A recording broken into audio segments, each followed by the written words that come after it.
যে জায়গাগুলো একটু নিচু আছে, লো লাইং এরিয়াস, সেই জায়গাগুলো অলরেডি আইডেন্টিফাইড রয়েছে। সেচ দপ্তর এবং অন্যান্য যে রিলেটেড ডিপার্টমেন্টসগুলো আছে, ওরাও কিন্তু এই মুহূর্তে অন গ্রাউন্ড রয়েছে।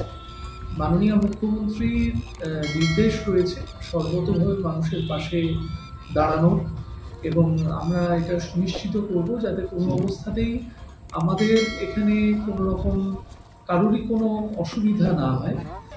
ইভেন কিছু কিছু জায়গা আছে যেখানে গবাদি পশু রয়েছে, এছাড়া মুরগি ইত্যাদি যারা ব্যক্তি পোলট্রি ফার্মিং করেন, তো সেইগুলোকেও গবাদি পশুগুলিকেও আমরা সরানোর মানে উদ্যোগ নিয়েছি। এবং এইমাত্র আমার সঙ্গে সমষ্টি উন্নয়ন আধিকারিক জলপাইগুড়ি সদরের কথা হচ্ছিল, নাথুয়ার চর থেকেও এই মুহূর্তে লোক সরানোর কাজ চলছে।